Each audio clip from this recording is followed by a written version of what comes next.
What's up, Tailgaters? You're in the booth with Tailgate Nate today, and just before we kick off prediction season, I would like to introduce to you the Tailgate Nate Power 30. A lot of people release top 25 lists. That's fine. I did top 25 lists for a long time. There's nothing wrong with them, but this year, I just wanted to do something a little bit different, and thus the Power 30 was born. Think of it as a top 25 plus five. So the five teams that would be in if, some of the other teams didn't qualify for a top 25.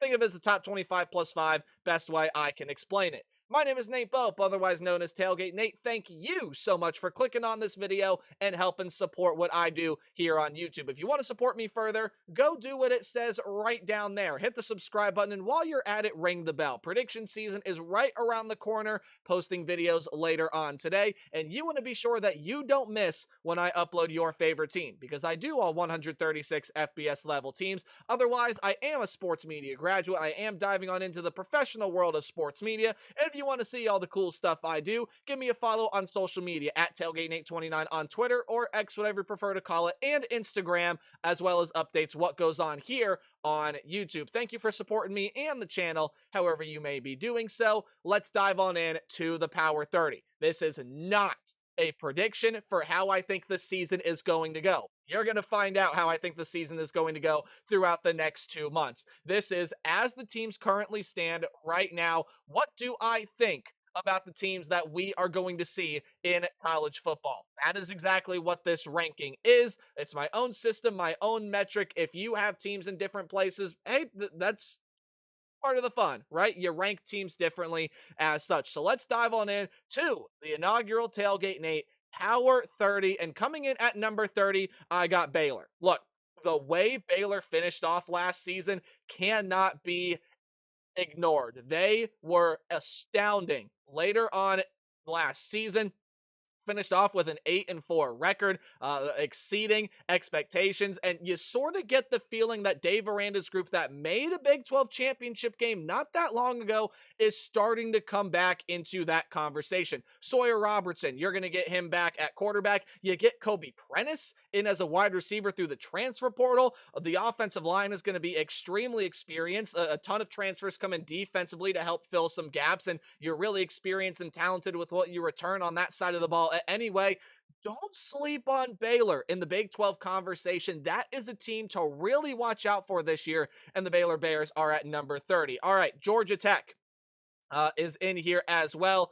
The Georgia Tech, again, much like Baylor, is another one of those sleeper teams in their conference, right? Georgia Tech is absolutely a team that I could see being quite the threat in the ACC. You're going to get Haynes King back. You're going to get Jamal Haynes back. You're going to get a lot of big pieces in the wide receiver room back, including Malik Rutherford with some transfers coming in. You're boosting up the defensive front through the transfer portal, and you're very experienced elsewhere on defense. Georgia Tech, again, guys, watch out. They definitely are a sleeper to look for in the ACC. I'm very, very confident in what head coach Brent Key has coming back here for this team. All right, Tennessee is here at number 28, and Tennessee is a very interesting conversation. Now, I don't think this is an overreaction to the whole Nico Iamaleava situation, because I do still like the quarterback that they have in Joey Aguilar coming in. I am a little concerned with him missing a lot of the spring, especially that spring game. But I think he's going to fit in here pretty nicely, but you're losing a lot more than that. Dylan Sampson is gone, SEC Offensive Player of the Year. Your wide receiver room is going to get entirely redone. Chris Brazzell going to be your biggest returning piece. You're filling in gaps on the offensive line. You have to fill in gaps defensively, most notably James Pierce, but I still like what you got defensively. This is a little bit of a different built Tennessee team than what we've seen in the past. I think Joey Aguilar is going to fit in nicely, and that schedule sets up well. But again, there still are some questions for me with Tennessee, which again is why I hesitate to put them in a true top 25. So they sit here at number 28. Hey, Boise State is number here at 27. And I know they're going to be replacing some pieces, none bigger than Ashton Genty, but please do not sleep on the Broncos this year. They have an outstanding chance to repeat as the group of five champs and get back into the college football playoff, mainly because Maddox Madsen is back. You're going to have a very experienced wide receiver room as well as an offensive line. Oh, and that defense does return quite a bit of pieces from a team that earned a top four bid, earned a top four bye as a college football playoff team last year. Boise State is my group of five front runner again this season. And again, Madsen is a big reason why. Let's move on to Nebraska and Matt Rule's team down there in Lincoln. Really, really confident in what Matt Rule has got going on in Lincoln as well. Again, Dylan Raiola, he's going to be coming back. You're going to boost up that wide receiver room. A couple guys you got coming in through the transfer portal. Dane Key and Isaiah Hunter. I love both of those guys. You're getting a big offensive line transfer in Elijah Pritchett. Emmett Johnson is back to be your running back this season. The rest of the offensive line should be pretty solid. You're getting some huge defensive transfers, most notably Desan McCullough to come in, play that jack position for you in the 3-3-5 defense. I think the secondary is going to be pretty good here as well. And this is the pivot year for the Nebraska Cornhuskers, right? Because of who their head coach is in Matt Rule.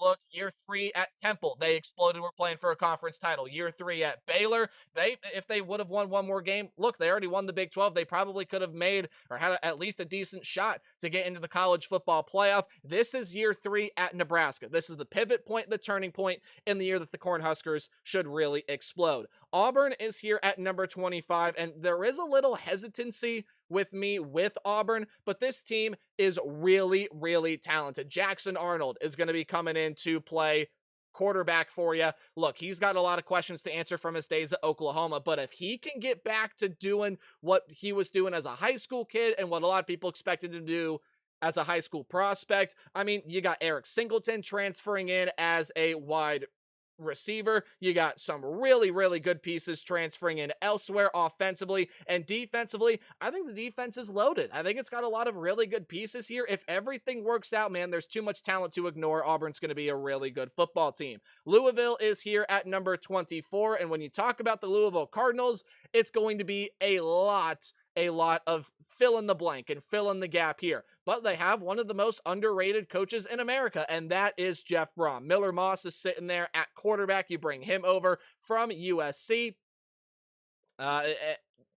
And I think he's going to fit into the system nicely. You're going to get Isaac Brown back at running back. Colin Lacey is a huge returning piece at wide receiver, and you're going to bulk up that room. Elsewise, how do the transfers fit in on the offensive line? Your secondary is going to be entirely new. Those are some of the things to watch for with this Louisville Cardinal team. But overall, again, you love Jeff Brom. You love what he's able to do wherever he goes, and that's why I don't really have much concerns about Louisville. I think they're going to be in the running for an ACC title this year, much like the SMU Mustangs. The Ponies made a surprising run to the college football playoff last year, and they returned a lot of pieces that made them special last year, including the quarterback, Kevin Jennings. Now, RJ Maryland is back in there. Matthew Hibner is back. Your tight end room is going to be strong.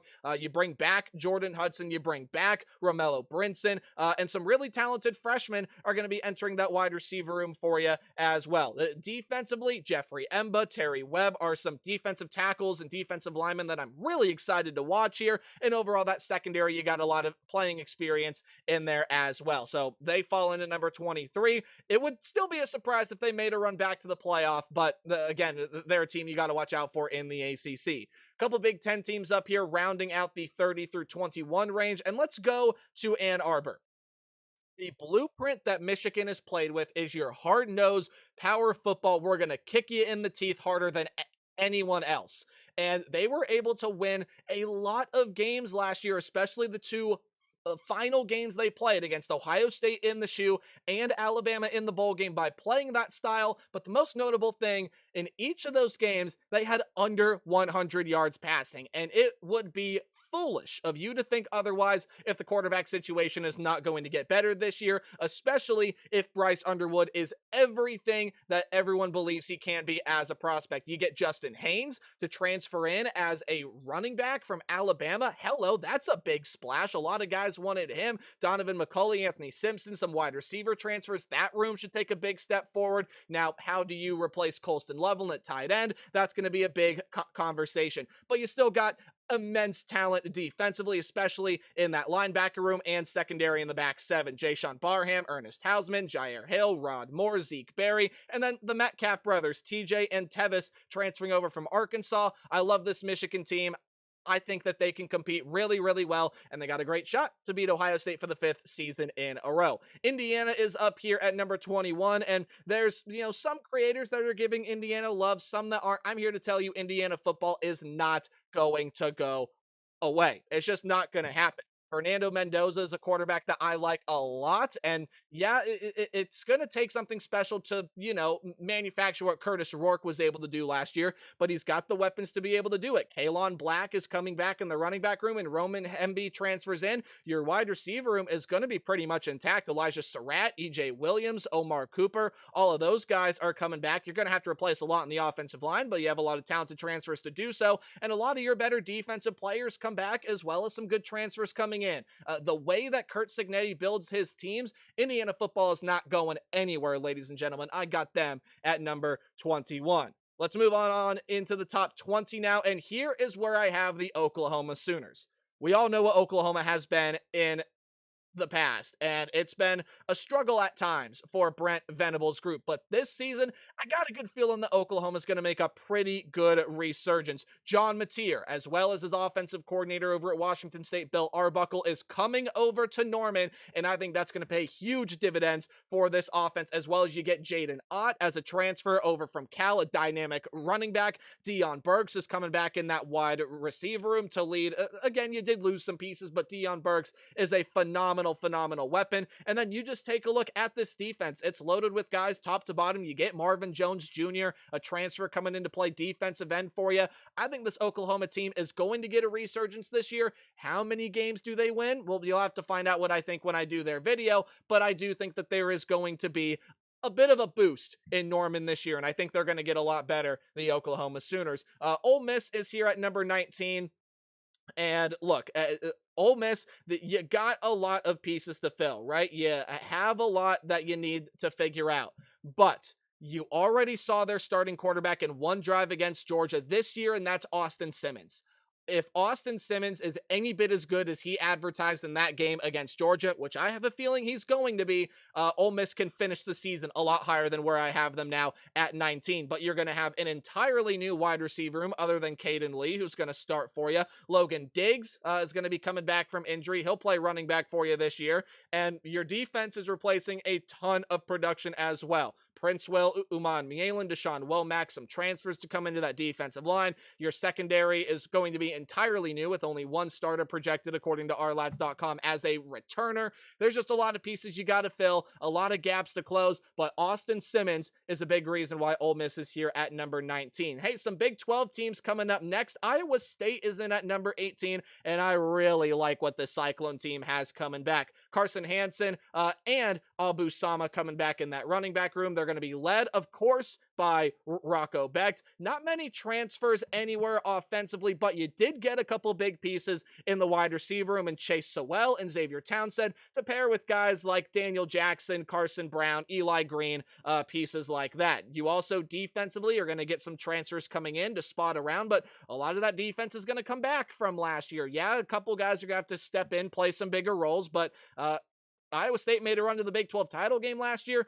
To me, no reason why they can't do it again in 2025. So I got them at number 18, and their Big 12 foe in the Kansas State Wildcats is here at number 17. Avery Johnson back, and I think he's going to take a step forward this year, and hopefully we see more consistency out of him. Dylan Edwards back. I think he's going to end up having a monster season. Now, you do get a ton of wide receiver pieces in from the transfer portal. Jaron Tibbs, Jaron Bradley, Caleb Medford, all of those guys are going to pair with some pieces that they already have there. Getting Gabe Powers over from Ohio State in the linebacker room is huge to a 3-3-5 defense that I think can wreak havoc in the Big 12 this season. Some good safety transfers on your back end.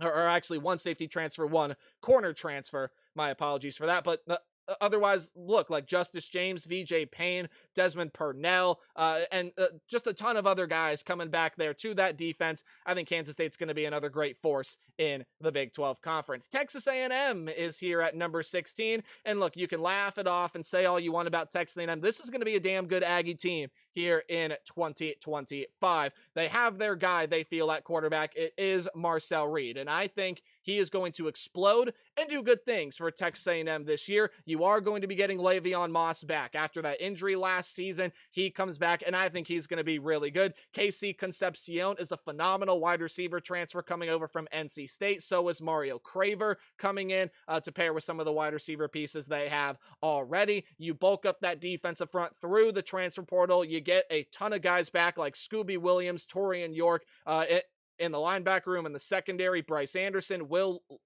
Lee, Des Ricks. This Texas A&M team is loaded, and Mike Elko, I think, is going to have this team playing at a different level than they did last season. Again, they can finish a lot higher than 16th, that is for sure. BYU has got a lot of staying power. As long as Kalani Sitake is that head coach, the BYU is going to be a pretty darn good team. And they get a lot back from last season. A lot of big playmakers in that wide receiver room. They are all going to be coming back. Jake Retzlaff, your starting quarterback, he's back. LJ Martin, a weapon in the running back room. You're going to get him back as well. And then defensively, just a ton of production back defensively for you. Again, Kalani Sitake, as long as he's that head coach, BYU is going to have a lot to say in the Big 12 conversation. Couple teams from the Sunshine State in Florida, and let's start with the namesake, the Florida Gators. Look, if DJ Lagway is healthy and it shows that he can improve off what he did last year, which was already spectacular, Florida's a top 15 team in the country. Bonafide, no argument from me. You're going to get Jaden Baugh back in running back, as DJ Lagway's a true sophomore, as is Jaden Baugh. Both of those players poised for big breakout seasons this year. Getting J. Michael Sturdivant here over into this wide receiver room through the transfer portal gives you some experience to pair with some of those younger guys, but you do have a lot of good returning pieces like Khalil Jackson, but Eugene Wilson going to be the face to watch in that wide receiver room there. And then you just get a ton of production back defensively. Every single level has got playmakers. The schedule is really, really hard, but DJ Lagway is the key here. If he takes even a tiny step forward in the right direction, I think he's going to take a big step forward in his production and development. Florida is going to be an exciting team to watch here in 2025. Miami is up next, and look, Miami, I think, is one of those fringe teams that can go compete for a national championship. Carson Beck coming in. We know the experience that he brings. I think he's got to fix some of his inconsistency things that we saw at Georgia last year. But if it hits, it's absolutely a home run, slam dunk transfer edition that Miami has as you're trying to fill in the shoes of Cam Ward. Mark Fletcher back in that running back room. You get some wide receiver transfers, most notably in CJ Daniels, to bulk up some of the losses like Xavier Restrepo, who is going to be gone. Your back end of the secondary is almost entirely going to be made up of transfers, so that's another big question for Miami. How do those transfers sit and mesh? But look, Ruben Bain is back, Akeem Mesidor is back, Ahmad Moten is back. You got a lot of guys in that front seven that can wreak a lot of havoc. And again, as long as Carson Beck fits, those secondary pieces fit, Miami can be a bona fide national title contender this year. I truly do believe that. But these are two teams here at 12 and 11 that I like a lot, and I think are right on the fringe of playoff contention. In fact, they are in that playoff conversation thoroughly, as I see it. South Carolina is sitting here at number 12.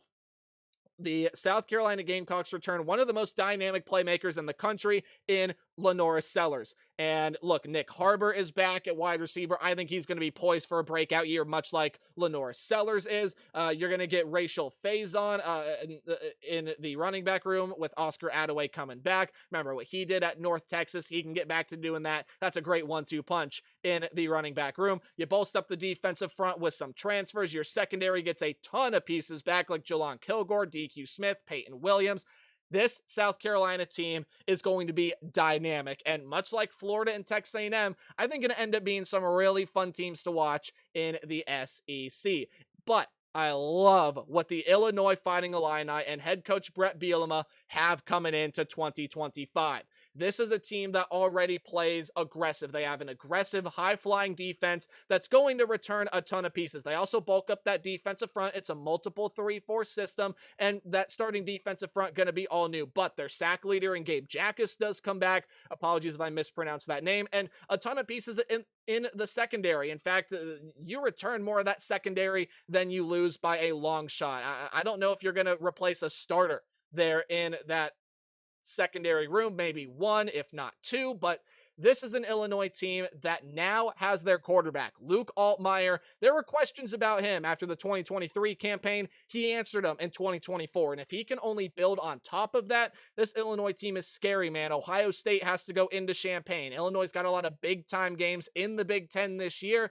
Watch out for the Fighting Illini this season. As we enter the top 10, it's another team that made a surprise run to the college football playoff last year, and a team that, look, I think is just going to build off of what they did last year this year, and that is the Arizona State Sun Devils. That is now the program standard in Tempe. And look, Sam Levitt, I think this is an offense that's going to be a little bit more tooled around him. It sucks that Cam Scadaboo is gone. He was a dynamic weapon and will be missed immensely. However, this is an Arizona State team that, look, with Sam Levitt back, you get Jordan Tyson back from injury, really the only viable wide receiver weapon on a consistent basis for you last season. I think that's going to change this year with some of the transfers you have coming in, and I think Malik McLean is going to take a big step forward for you. But look, that Sam Levitt to Jordan Tyson connection, I think is going to be lethal this year. And I think it plays exactly into the hands of what Kenny Dillingham is going to want from his offense. Defensively, just a ton of production coming back for you.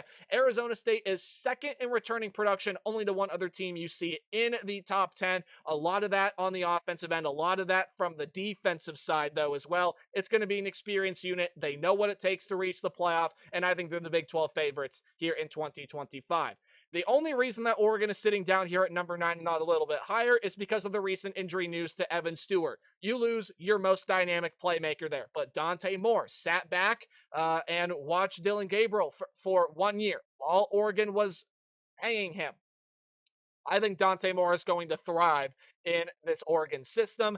And you have Makai Hughes transferring into play running back for you to fill in the shoes of Jordan James to pair with Evan Stewart. There are a lot of good pieces in that wide receiver room. And defensively, well, you just, again, bulk up on some transfers where you need them. Bear Alexander is a huge one. Mateo Uyunglele is a huge returner for you.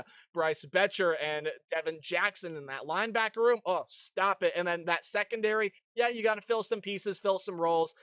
But again, man, that Evan Stewart news is huge. How do they rebound from that? How do they fill in the gaps? I think they have enough talent there to be good.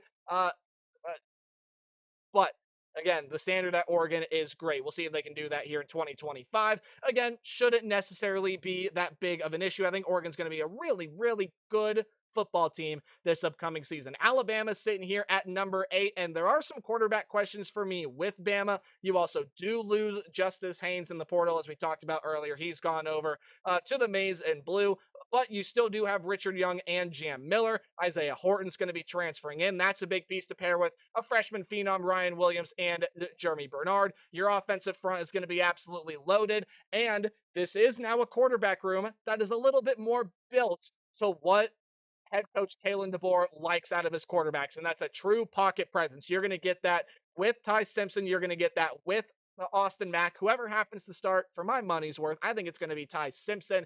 And again, this Alabama defense is going to be flying everywhere. They got a ton of great returning pieces at every single level. Again, what is Ty Simpson really made of? I think that's the biggest question for Bama. If he can answer that and excel, Bama's going to get back into the college football playoff this year. Mark my words about that. But there is a team out of the SEC I like more than Bama, and it is the LSU Tigers. LSU is going to be a wrecking ball this season. It would not surprise me to see LSU reach the Final Four, if not the national championship game, if not go ahead and win the darn thing. I know a lot of people are out on Brian Kelly after what happened last year, but I'm a believer in Garrett Nussmeier. He has patiently waited his turn, showed us some good stuff last year, and I think he'll build on it this season. Caden Durham in the running back room, I think is poised for a sophomore breakout after what he showed us last season. You get some big wide receiver transfers, Nick Brown and Barry, or I'd say Nick Anderson and Barry and Brown coming into that wide receiver room to pair with Aaron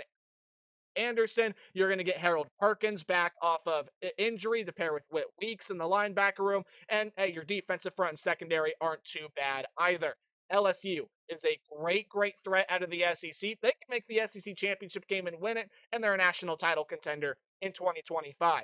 The Georgia fans are going to say thank you for putting us at 6 because, again, Kirby Smart will only use it as fuel, right? But there are still some questions for me with this Georgia team. Look, Nate Frazier's coming back in the running back room. You do lose Trevor Etienne, but Josh McCray's a transfer coming in for you that I think will be pretty good. Zachariah Branch, Noah Thomas, two great transfers coming into that wide receiver room, especially the former in Zachariah Branch, pair with guys like Colby Young, London Humphreys, and Dylan Bell.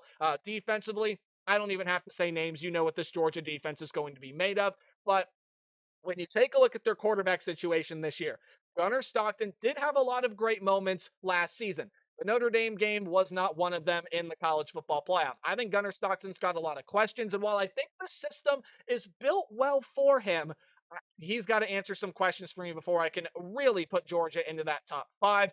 And I'm pretty confident about the top five that I have right now, and that Notre Dame is at number 5, a team that made the national championship game last year, fell just short to the Ohio State Buckeyes, a team that sits right above them. Talk about them a little bit later. But this is the first chance for Marcus Freeman to really sit and develop a quarterback. And a lot of us, myself included, presume that that's going to be CJ Carr. Jeremiah Love is one of the best in the business. You get Malachi Fields from Virginia to pair with a wide receiver room that should take a step in a massive step in the right direction, especially now with Fields. And again, this defense, yeah, you replace a lot of pieces, but they're going to be just as talented as ever. CJ Carr, his development is absolutely key. You're going to have a great tailback behind you. I think you're going to have a pretty stout wide receiver room as well. It all depends on what CJ Carr is able to do in and again, that golden navy color.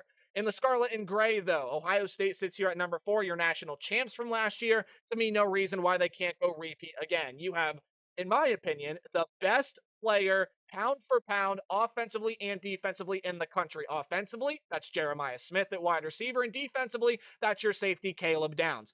To pair with a lot of other weapons you got around, Julian Sayin going to be filling in the quarterback gap this year. If he's as talented as people say he is, well, this Ohio State offense is still going to be dangerous. That running back room, a big point to watch, though. James People, CJ Donaldson, going to try to replace Travion Henderson and Quinshawn Judkins, and that is a very, very tall task. Your defense is replacing a lot, including your starting defensive front is going to be entirely new. They still got a lot of guys there. Ohio State is not, reaching and grasping at straws trying to fit these guys in. There's a lot of good talent back there, and that offense is going to be dynamic. The defense has great leadership with the aforementioned Caleb Downs as well as Sonny Styles in that linebacker room.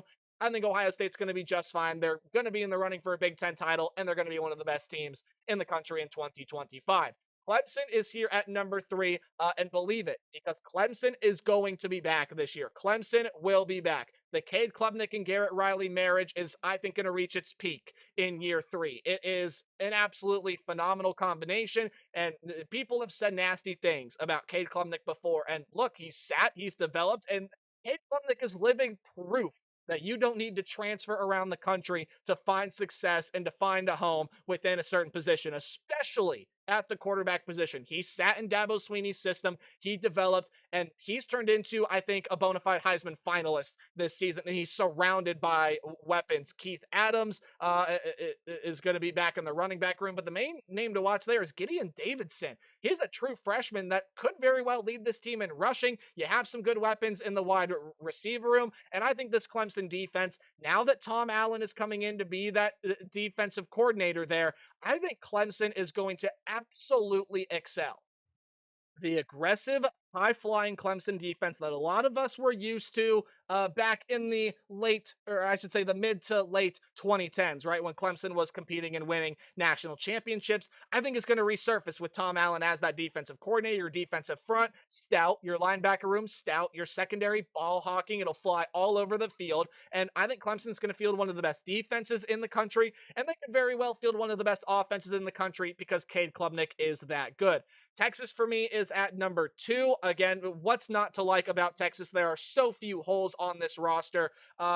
And again, it's easy to start with the offense because Arch Manning is there, and Quintravion Weisner and CJ Baxter, who again went down with injury, was supposed to be the lead back there. They are both coming back. You get Ryan Wingo back, a ton of talented freshmen in that wide receiver room. The offensive line should be really good for Texas this year. Guys, that defense is loaded. That defense is absolutely insane. Ethan Burke, Trey Moore, Anthony Hill, Colin Simmons, Michael Taft, Malik Muhammad, Jelani McDaniel. Do you want me to keep going? This is a defense that is absolutely loaded. They're going to be one of, if not the best defense in college football this year, and they're led by a quarterback in Arch Manning that could very well get to New York as a Heisman finalist. This Texas team is ridiculous. I think they're the SEC frontrunner this year, but there is one very simple reason why I have one team above Texas. That is the Penn State Nittany Lions, and it is as simple as this. You go back and you look how the previous two teams have won their national championships. That's Michigan and Ohio State. Penn State last year, good season, but they felt short, and they feel like they have some scars and some demons that they need to go take care of and exercise. Right? Well, Penn State, look at what they all got coming back. Ohio State, Michigan had every big name come back to them. Sure, you lose Abdul Carter. Sure, you do lose some other names here and there. Your leading wide receiver, Harrison Wallace, as well as the utility knife tight end, Tyler Warren, is gone. Drew Aller, back. Patron Allen Nick Singleton, back. And you get three absolutely phenomenal wide receiver transfers that I think finally give Penn State what they've been missing, and that's talent on the edge to spread out opposing teams. You get Kyron Hudson, you get Devontae Ross, you get Trevor Pena. Those three are all transfers. I think they're probably going to lead your team in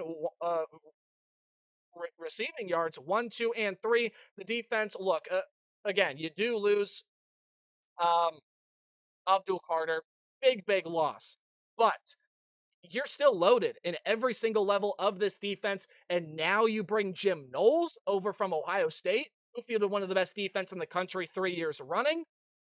It, to me, look, Texas and Penn State to me are 1 and 2. But the reason I have Penn State at 1 is they followed the formula that both Michigan and Ohio State followed in their national championship runs. Who am I to question it? It clearly has worked twice, and it can work a third time for its third different Big Ten team. There is your Summer Power 30. We'll do another one of these right before week 0. I hope it was new, refreshing, a little bit long, but thank you for sticking with me and talking through some of the best teams in college football. Hey, remember to play hard but tailgate harder. Look forward to prediction season starting here in just a little bit. Goodbye.